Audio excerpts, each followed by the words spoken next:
नमस्कार दोस्तों, मैं हूं सचिन और एजू सचिन में आप सबका बहुत-बहुत स्वागत है।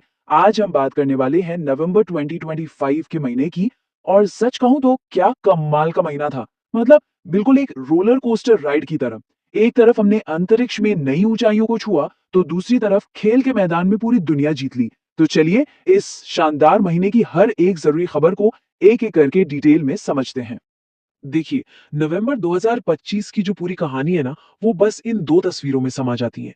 2 ऐसी अविश्वसनीय जीतें, जिनके बारे में सोचकर ही गर्व महसूस होता है। सोचकर देखिए, एक तरफ है इसरो, जो अपना अब तक का सबसे भारी सैटेलाइट लॉन्च कर रहा है। मतलब अंतरिक्ष में हमारी ताकत का एक नया अध्याय शुरू हो गया। और फिर दूसरी तरफ, हमारी महिला क्रिकेट टीम वर्ल्ड कप उठा रही है। इतिहास बन गया। ये सिर्फ हेडलाइंस नहीं है दोस्तों, ये नए भारत की असलियत है, जो हर फील्ड में आगे बढ़ना जानता है। अच्छा, तो इस पूरे महीने को आखिर हम समझेंगे कैसे? उसके लिए ये रहा हमारा पूरा रोड मैप। सबसे पहले एक बिग पिक्चर व्यू लेंगे, फिर देखेंगे कि वर्ल्ड स्टेज पर भारत ने क्या कमाल किया। उसके बाद देश के अंदर क्या-क्या प्रगति हुई, उसे जानेंगे। विज्ञान और हमारे प्लैनेट की दुनिया में क्या नया हुआ, उस पर भी बात करेंगे। और हाँ, आखिर में इन शानदार जीतों का जश्न तो मनाना ही है। तो चलिए शुरुआत करते हैं उन्हीं पलों से जिन्होंने इस महीने को इतना खास बना दिया। वो पल जिन्होंने पूरे देश को उत्साह और गर्व से भर दिया था। देखिए, ये जो 2 उपलब्धियां हैं ना, ये एक ही सिक्के के 2 पहलू की तरह हैं। एक तरफ है टेक्नोलॉजी की बुलंदी, दिमाग की जीत और दूसरी तरफ है मैदान पर जुनून की, जज्बे की जीत। और यही तो दिखाता है कि अब भारत हर मोर्चे पर, चाहे वो साइंस हो या स्पोर्ट्स, दुनिया को बता रहा है कि हम आ गए हैं। अच्छा, तो ये तो हुई देश के अंदर की बड़ी बातें, लेकिन भारत की आवाज अब देश के बाहर पूरी दुनिया में गूंज रही है। तो चलिए अब देखते हैं कि ग्लोबल स्टेज पर डिप्लोमेसी और डिफेंस के मामले में नवंबर का महीना कितना महत्वपूर्ण था। इस मैप को जरा गौर से देखिए। ये दिखाता है कि नवंबर में भारत कितना ज्यादा एक्टिव था। दक्षिण अफ्रीका में G20 समिट, ब्राजील में क्लाइमेट चेंज पर COP30, इजराइल के साथ महत्वपूर्ण समझौते। मतलब हर बड़े इंटरनेशनल फोरम पर भारत की मौजूदगी थी। और ये सिर्फ हाजिरी लगाने के लिए नहीं था। अब भारत जहां जाता है तो दुनिया सुनती है। अब हम ग्लोबल फैसलों को आकार देने में एक बहुत अहम भूमिका निभा रहे हैं। अब इन 2 बड़े समिट्स की थोड़ी डिटेल में बात करते हैं। पहले G20 जोहान्सबर्ग में। यहाँ भारत ने सभी विकासशील देशों के लिए एक लीडर की तरह आवाज उठाई, एकजुटता की, समानता की बात की। और फिर ब्राजील में COP30 क्लाइमेट समिट। यहाँ तो भारत ने सीधा एक्शन लिया, सिर्फ बातें नहीं। यूके के साथ मिलकर $100 मिलियन का फंड अनाउंस कर दिया क्लाइमेट चेंज से लड़ने के लिए। इसे कहते हैं लीडिंग बाय एग्जाम्पल। डिफेंस की बात करें तो भारत ने एक बहुत ही स्मार्ट दोहरी रणनीति अपनाई। एक तरफ ऑस्ट्रा हिंद जैसी मिलिट्री एक्सरसाइज की ऑस्ट्रेलिया के साथ। इससे क्या हुआ, हमने अपने दोस्त देशों के साथ पार्टनरशिप को और मजबूत किया। हिंद प्रशांत क्षेत्र में शांति बनाए रखने के लिए यह बहुत जरूरी है। और दूसरी तरफ हम अपने घर को भी नहीं भूले। सागर कवच एक्सरसाइज से हमने अपनी लंबी कोस्ट लाइन को, अपने समुद्री बॉर्डर को सुरक्षित करने की तैयारी की। ओके, तो ये थी दुनिया की बात। लेकिन देश के अंदर क्या चल रहा था? वहां भी प्रगति की रफ्तार कम नहीं थी।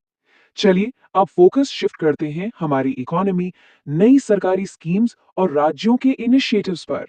तो अर्थव्यवस्था के मोर्चे पर सबसे बड़ी खबर क्या थी? लगभग 7%। यह है दूसरी तिमाही की जीडीपी ग्रोथ का अनुमान। अब ये 7% सुनने में तो सिर्फ एक नंबर लगता है, पर इसका असली मतलब क्या है?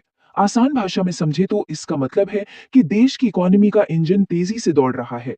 और जब इंजन तेज दौड़ता है तो नई नौकरियां बनती हैं, लोगों की इनकम बढ़ती है। मतलब आम आदमी के लिए ये एक बहुत पॉजिटिव साइन है। इसी ग्रोथ को सपोर्ट करने के लिए सरकार ने कई महत्वपूर्ण योजनाएं भी लॉन्च की। देखिए, पहला है समुद्री मत्स्य पालन जनगणना। इससे हमें पता चलेगा कि समुद्र में कितनी मछलियां हैं, ताकि हम उन्हें भविष्य के लिए बचा सकें।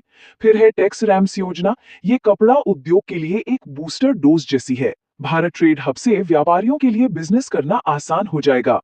और सबसे जरूरी यूआई पहल।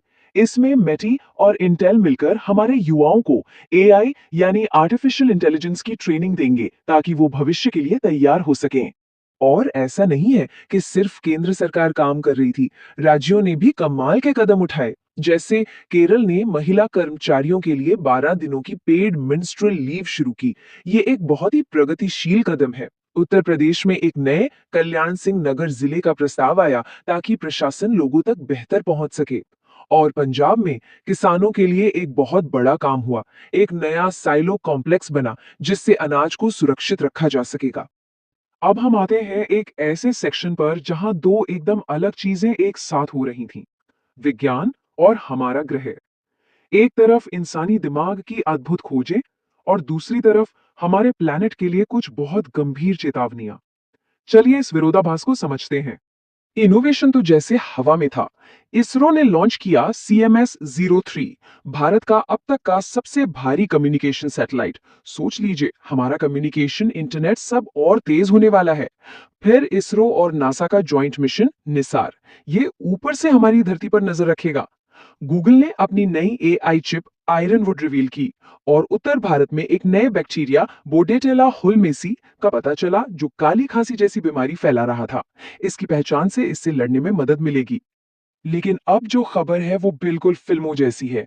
जरा सोचिए, एक जीव, एक आउल फ्लाई जिसे आखिरी बार 134 साल पहले देखा गया था, वो अचानक से केरल के जंगलों में फिर से मिल गया। 134 साल! ये दोबारा खोज हमें याद दिलाती है कि हमारी प्रकृति में अभी भी कितने राज छपे हुए हैं, और ये हमें ये भी बताती है कि इस खजाने को बचाना कितना जरूरी है। लेकिन जहां एक तरफ इस खोज की खुशी थी, वहीं दूसरी तरफ एक बहुत ही दुख भरी खबर आई। चिली ने खूबसूरत हम्बोल्ट पेंगुइन को संकटग्रस्त यानी इंडेंजर्ड घोषित कर दिया। ये एक वेकअप कॉल है। ये साफ साफ दिखाता है कि हम इंसानों की वजह से इस प्लैनेट के मासूम जीवों पर कितना बड़ा खतरा मंडरा रहा है। और खतरे की बात हो ही रही है तो वैज्ञानिकों ने एक नया शब्द इस्तेमाल किया है जो सुनने में ही काफी डरावना है। Ocean thermal time bomb. इसका मतलब क्या है? इसे एक प्रेशर कुकर की तरह समझिए। समुद्र अपने अंदर गहराइयों में लगातार गर्मी को सोख रहा है, जैसे प्रेशर कुकर में भाप बनती है। अगर ये गर्मी अचानक रिलीज हो गई तो इसके परिणाम बहुत भयानक हो सकते हैं। तूफान, समुद्र का लेवल बढ़ना। ये एक ऐसी वार्निंग है जिसे नजरअंदाज करने की गलती हम बिल्कुल नहीं कर सकते। तो इन गंभीर बातों के बाद अब मूड को थोड़ा अच्छा करते हैं। चलिए इस चर्चा को एक पॉजिटिव नोट पे एक जश्न के साथ खत्म करते हैं। बात करते हैं उन हीरोज की, उन टीमों की जिन्होंने इस महीने पूरे देश का सिर गर्व से ऊंचा कर दिया। और यह है इस महीने का सबसे बड़ा, सबसे शानदार पल। हमारी भारतीय महिला क्रिकेट टीम वर्ल्ड चैंपियंस बन गई है। उन्होंने दक्षिण अफ्रीका को फाइनल में हराकर वर्ल्ड कप 2025 जीत लिया।